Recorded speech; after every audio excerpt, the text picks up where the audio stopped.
여기는 생각서점입니다. 구독자 여러분, 할 말은 했는데 하고 나서 마음이 더 불편해진 경험이 있을 것입니다. 그냥 참았는데도 관계가 더 좋아지기는커녕 오히려 더 어색해진 적도 있을 것입니다. 말을 하면 마음이 걸리고 말을 안 하면 속이 답답합니다. 그래서 많은 분들이 말씀하십니다. 말이 제일 어렵다고. 젊을 때는 그냥 참거나 한 번쯤 솔직히 말하면 됐습니다. 그런데 나이가 들수록 말이 더 조심스러워집니다. 상대에게 상처 주고 싶지는 않고 그렇다고 계속 참기만 하자니 내 마음이 힘듭니다. 그러다 보면 나도 모르게 스스로를 탓하게 됩니다. 내가 말을 잘 못해서 그렇다고, 내가 너무 예민한가 하고. 하지만 꼭 그렇지 않습니다. 많은 경우 상처가 된 건 말의 내용이 아니라 말을 꺼낸 방식과 타이밍이었습니다. 같은 말이라도 어떻게 꺼내느냐에 따라 관계가 가까워지기도 하고 반대로 멀어지기도 합니다. 주변을 떠올려 보면 금방 알 수 있습니다. 같은 말을 해도 관계가 편해지는 분이 있고 별말 아닌데도 자꾸 어색해지는 분도 있습니다.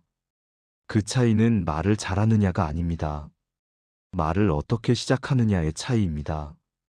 말을 편하게 하는 분들을 보면 공통점이 있습니다. 말을 길게 하지도 않고 화려하게 말하지도 않습니다. 다만 말을 꺼내는 순간을 조금 더 신경 씁니다. 지금부터 알아도 늦지 않습니다.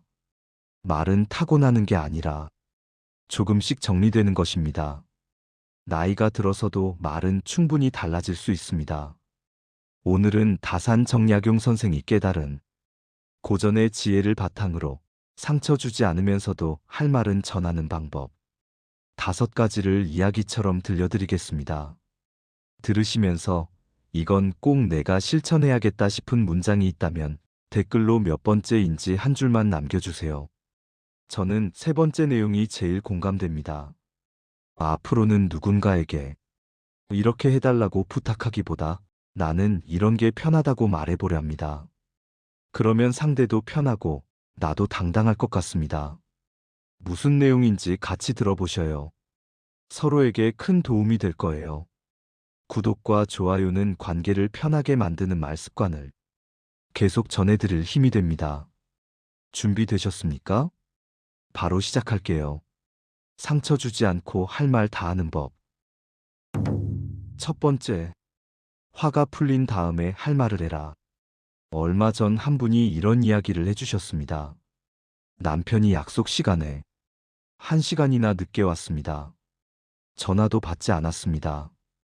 처음에는 걱정이 됐다가 시간이 지날수록 화가 나기 시작했습니다.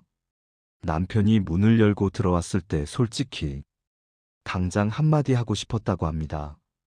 하지만 그분은 잠깐 멈췄습니다. 깊게 숨을 한 번 쉬고 화장실에 다녀오며 마음을 조금 가라앉혔습니다. 30분쯤 지나니 아까보다는 화가 한결 누그러들었습니다. 그제야 말했습니다. 오늘 1시간 정도 기다렸고 전화가 안 돼서 무슨 일 있는 줄 알고 걱정됐다고 남편은 너무 미안해하며 말했습니다. 회의가 갑자기 길어졌고 핸드폰도 꺼져 있어서 연락을 못했다고, 기다리게 해서 정말 미안하다고. 그날 저녁 두 사람은 큰 소리 한 번 내지 않고 이야기를 나눴습니다. 남편은 앞으로 늦을 것 같으면 미리 꼭 연락하겠다고 했고 그 약속은 지금까지도 잘 지켜지고 있다고 합니다. 그분은 말씀하셨습니다. 그때 바로 말 안 하길 정말 잘했다고. 조금만 참았다가 말했더니 싸움 대신 대화가 되더라고. 사람이 화가 날 때는 감정을 담당하는 부분이 앞에 나서고 차분하게 생각하는 부분은 저 뒤로 물러납니다. 그래서 이 상태에서 하는 말은 평소보다 훨씬 세지고 의도보다 거칠게 나옵니다. 나중에 돌아보면 왜 그렇게 말했을까 하고 후회하게 되는 이유가 바로 이것입니다. 말이 세진 건 마음이 더 나빠서가 아니라 그 순간에는 생각할 여유가 없었기 때문입니다. 화를 조금 가라앉힌 뒤에 말하는 사람은 관계 만족도가 훨씬 높고, 감정이 격한 상태에서 바로 말하는 사람은 관계가 흔들릴 가능성이 더 큽니다. 감정은 바로 말로 쏟아내지 말고 한 박자 쉬고 가라앉힌 다음 정리해서 꺼내야 합니다. 감정을 그대로 말하면 상대는 말의 내용보다 그 안에 담긴 화의 크기만 느끼게 됩니다. 서운함은 전달되지 않고 공격받았다는 느낌만 남습니다. 그래서 대화가 아니라 싸움이 됩니다. 하지만 감정이 가라앉은 뒤에 말하면 다릅니다. 오늘 1시간 기다렸다고, 연락이 안 돼서 걱정됐다고. 이 말은 공격이 아니라 상황에 대한 설명입니다. 그래서 상대방이 듣고 이해할 수 있습니다. 내 말을 듣게 하고 싶다면 감정을 먼저 내려놓아야 합니다. 로마의 철학자 세네카는 이렇게 말했습니다. 화가 나 있을 때는 잠시 입을 다무는 것이 가장 현명한 선택이라고. 그는 분노한 상태에서는 사람이 자기 말조차 제대로 기억하지 못한다고 했습니다. 잠시 말을 멈춘다고 해서 마음을 참는 건 아닙니다. 내 마음을 더 잘 전달할 수 있는 방법을 찾는 것입니다. 조금 늦게 꺼낸 말이 관계를 지켜줍니다. 화가 가라앉은 뒤에 꺼낸 말이 가장 솔직하고 가장 오래 남는 말입니다. 두 번째, 사람을 탓하지 말고 상황만 말하는 것. 겉으로 보면 말의 차이는 작아 보입니다. 당신은 항상 그래 대신 오늘은 이랬어라고 말하는 것. 단어 몇 개만 바뀐 것처럼 보입니다. 하지만 듣는 사람의 마음속에서는 전혀 다른 일이 벌어집니다. 당신은 항상 그래를 들으면 마음이 먼저 다칩니다. 방어부터 하게 됩니다. 변명이 입 밖으로 나옵니다. 오늘은 이랬어를 들으면 마음이 열립니다. 인정부터 하게 됩니다. 미안함이 올라옵니다. 똑같은 상황, 똑같은 불만인데 말을 어떻게 꺼내느냐에 따라 관계는 전혀 다른 방향으로 흘러갑니다. 한 분이 이런 이야기를 해주셨습니다. 결혼 20년 차 부부였습니다. 남편은 평소에 약속을 자주 잊었습니다. 아내 생일도, 결혼기념일도, 중요한 가족 행사도 종종 깜빡했습니다. 그럴 때마다 아내는 이렇게 말했습니다. 당신은 맨날 그래. 항상 나한테는 관심이 없잖아. 다른 건 다 기억하면서 왜 나랑 관련된 건 하나도 기억 못해? 남편은 그 말을 들을 때마다 변명했습니다. 요즘 회사 일이 바빠 그래. 일부러 그런 게 아니라니까. 결국 매번 싸움으로 끝났습니다. 아내는 섭섭하고 남편은 억울하고 그렇게 20년을 살았습니다. 그러던 어느 날 아내가 말을 바꿔봤습니다. 또 결혼기념일을 잊은 남편에게 예전처럼 당신은 맨날 그래라고 하는 대신 이렇게 말했습니다. 오늘이 우리 결혼기념일이었어요. 오후 내내 당신한테서 연락이 없어서 저는 계속 핸드폰만 봤어요. 저녁 7시가 넘어서 생각했죠. 당신이 완전 잊었구나. 남편은 아무 말도 못했습니다. 변명도 하지 않았습니다. 그냥 조용히 아내 손을 잡더니 이렇게 말했습니다. 미안해. 내가 이제는 신경 많이 쓸게. 그날 밤 남편은 늦게까지 케이크를 사러 다녔습니다. 문 닫은 가게를 여러 곳 돌아다녔습니다. 결국 편의점에서 작은 케이크를 사왔습니다. 촛불을 켜고 아내에게 말했습니다. 앞으로는 정말 잊지 않을게. 약속해. 그 뒤로 남편은 달력에 표시를 해두고 핸드폰에 알람을 맞춰놓고 전부터 준비하기 시작했습니다. 그분은 말씀하셨습니다. 20년 동안 당신은 맨날 그래라고 소리쳤을 때는 남편이 변명만 했어요. 싸우고 토라지고 또 똑같이 반복됐죠. 근데 그날은 당신은 어쩌고 저쩌고는 다 빼고 상황만 말했죠. 오후 내내 핸드폰만 봤다고. 그냥 제 하루를 말했을 뿐인데 남편이 처음으로 변명하지 않더라고요. 그냥 미안하다고만 하더라고요. 그게 20년 만에 처음이었어요. 항상 맨날 절대, 전혀. 이 말들은 상대를 평가하는 말입니다. 평가를 들으면 사람은 방어부터 합니다. 내가 정말 맨날 그랬나? 항상은 아닌데. 이렇게 생각하는 순간 마음이 다칩니다. 하지만 사실을 말하면 다릅니다. 오늘 오후 내내 핸드폰만 봤다는 말. 이건 평가가 아니라 그냥 일어난 일입니다. 부정할 수가 없습니다. 그래서 변명 대신 미안함이 나옵니다. 평가하는 말은 상대를 구석으로 몰아넣습니다. 당신은 항상 그래 라는 말은 너는 원래 그런 사람이야 라고 선을 긋는 겁니다. 그러면 상대는 싸우거나 포기합니다. 반대로 사실을 말하면 상대에게 선택권을 줍니다. 오늘은 이랬다는 말. 이건 오늘은 이랬지만 내일은 달라질 수 있어라는 여지를 남깁니다. 그래서 사람이 스스로 바뀝니다. 20년을 싸우던 부부가 한 문장으로 바뀐 것처럼 작아 보이는 말의 차이가 관계에서는 아주 큰 차이를 만듭니다. 평가는 상대를 고정시키고 사실은 상대를 움직입니다.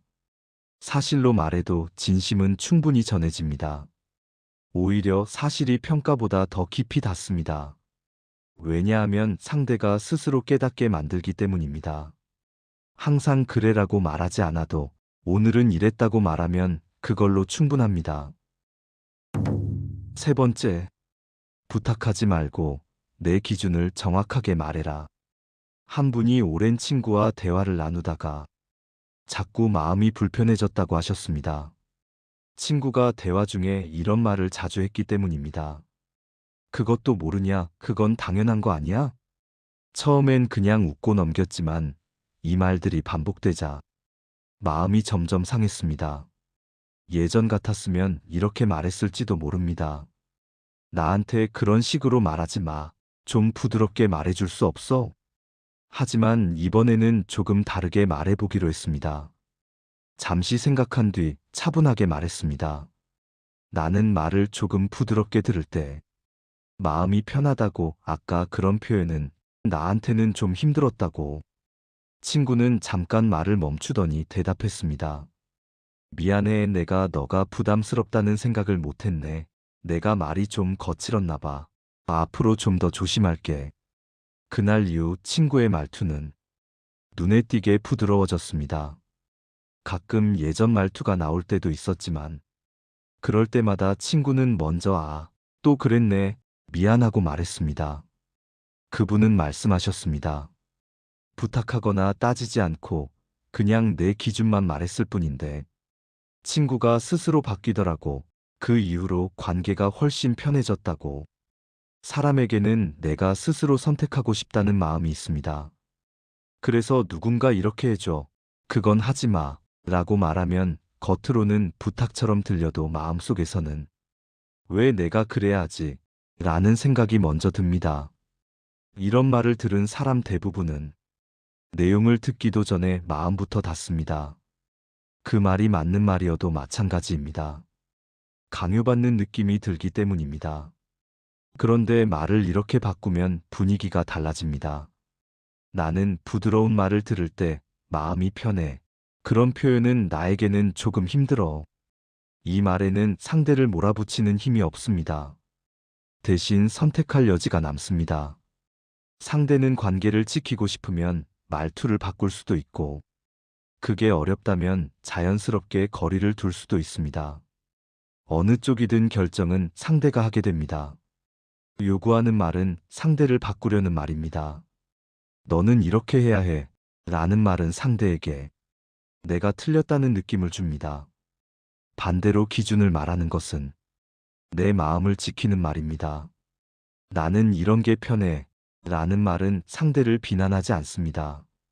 선택할 공간을 남깁니다. 기준을 말하는 것은 이기적인 행동이 아닙니다. 오히려 나의 경계를 지키면서 상대를 존중하는 가장 건강한 방식입니다. 기준을 말한다고 해서 관계가 깨지지 않습니다. 오히려 기준을 말하지 않으면 참다가 한 번에 터지거나 조용히 멀어지게 됩니다. 기준을 말해도 관계는 유지됩니다. 진짜 관계는 서로의 기준을 존중할 때 오래 갑니다. 네 번째, 긍정을 먼저 말하고 그 다음에 부탁해라. 한 분이 남편에게 부탁할 일이 있었습니다. 주말에 청소를 함께 했으면 좋겠다는 이야기였습니다. 예전 같았으면 이렇게 말했을 것입니다. 당신은 집안일을 하나도 안 해. 이번 주말에는 좀 도와줘. 남편은 기분이 좋지 않았습니다. 나도 바쁜데 주말까지 일 시키네. 결국 청소는 혼자 했습니다. 하지만 이번에는 말하는 순서를 바꿔봤습니다. 여보, 지난주에 전등 고쳐준 거 정말 고마웠어. 덕분에 한결 밝아졌어. 이번 주말에 청소 같이 해줄 수 있을까? 남편은 표정이 밝아지며 말했습니다. 그래, 그럼 이번 주말에 같이 하자. 뭘 도와주면 될까? 그날 주말 남편은 먼저 청소를 시작했습니다. 그분은 말씀하셨습니다. 순서만 바꿨을 뿐인데 반응이 완전히 달라지더라고. 부탁하기 전에 먼저 고마웠던 일을 말했더니 남편도 기분 좋게 도와주더라고. 사람은 누군가에게 좋은 걸 받으면 자연스럽게 그 사람에게 좋은 걸 돌려주고 싶어집니다. 이건 물건만이 아닙니다. 말도 마찬가지입니다. 누군가 나에게 좋은 말을 먼저 해주면 나도 자연스럽게 그 사람에게 좋게 대하고 싶어집니다. 부탁만 바로 한 경우는 대부분 거절당하지만 먼저 긍정적인 말을 하고 그 다음에 부탁한 경우는 대부분 기꺼이 들어줍니다. 부정적인 말부터 시작하면 듣는 사람은 이미 마음이 다쳐서 그 뒤에 핵심 조언을 거의 듣지 못합니다. 앞에서 이미 마음이 다쳤기 때문입니다. 하지만 칭찬이나 고마운 일부터 먼저 말하면 사람이 끝까지 집중해서 듣습니다. 마음이 열린 상태에서 이야기를 시작했기 때문입니다. 부탁만 하면 상대는 부담을 느낍니다. 나한테 뭘 바라는구나. 또 일 시키려고 하네. 하지만 긍정을 먼저 말하면 상대의 마음이 열립니다. 나를 인정해 주는구나. 내가 한 일을 봐주는구나. 그 상태에서 부탁을 들으면 사람은 훨씬 부드럽게 받아들입니다. 순서만 바꿔도 관계가 달라집니다. 긍정을 먼저 말하는 건 거짓말이 아닙니다. 그 사람이 실제로 한 일 중에서 좋았던 걸 먼저 말하는 것입니다. 지난주에 이거 해줘서 고마웠어. 어제 저거 한 거 잘했더라. 이 한마디가 부탁을 훨씬 쉽게 만듭니다. 다섯 번째, 말을 딱 잘라 말하지 말고 여지를 남겨라. 한 분이 오래 알고 지낸 친구에게 주말 모임 이야기를 꺼냈습니다. 예전 같았으면 이렇게 말했을지도 모릅니다. 이번 주말 모임에 꼭 와야 돼. 안 오면 섭섭할 거야. 그런데 그날은 말을 조금 다르게 꺼냈습니다. 이번 주말에 모임이 있어. 네가 오면 참 좋겠는데 네가 편한 대로 결정해. 친구는 잠시 생각하더니 말했습니다. 고마워. 그렇게 말해주니까 마음이 편하다. 토요일에 원래 약속이 하나 있긴 한데 조정해보고 갈 수 있으면 갈게. 주말이 되었습니다. 그 친구는 모임에 나왔습니다. 표정도 밝았고 끝까지 즐겁게 함께했습니다. 집에 돌아가는 길에 문자 한 통이 왔습니다. 오늘 정말 좋았어. 부담 주지 않고 말해줘서 고마워. 그래서 오히려 더 오고 싶었어. 그분은 말씀하셨습니다. 예전 같았으면 꼭 와야 한다고 했을 텐데요. 이번엔 그냥 여지를 두고 말했어요. 그랬더니 친구가 스스로 선택하더라고. 그 이후로 만나는 게 훨씬 편해졌다고. 사람은 선택할 수 없다고 느끼는 순간 마음이 불편해집니다. 그 불편함이 거부감으로 바뀝니다. 꼭 와야 되라는 말에는 선택할 여지가 없습니다. 그래서 부담이 됩니다. 반대로 오면 좋겠어. 네가 편한 대로 해. 라는 말에는 선택할 수 있는 여지가 있습니다. 그래서 마음이 편해집니다. 신기하게도 사람은 이렇게 선택권을 받으면 오히려 더 해주고 싶어집니다. 말은 어디서 멈추고 어디서 끝내느냐에 따라 관계의 온도가 달라집니다. 꼭 와야 돼 라는 말은 딱 잘라 말합니다. 그래서 조금 차갑게 들릴 수 있습니다. 오면 좋겠어. 네가 편한 대로 해. 라는 말은 여지를 남깁니다. 그래서 존중이 느껴집니다. 단정적인 말은 상대를 막아버립니다. 더 들어올 자리를 남기지 않습니다. 여지를 남기는 말은 상대를 존중합니다. 스스로 생각할 공간을 줍니다. 어른의 말에는 늘 여유가 있습니다. 왜냐하면 상대에게도 선택할 권리가 있다는 걸 알기 때문입니다. 중국의 옛 사상가 노자는 이렇게 말했습니다.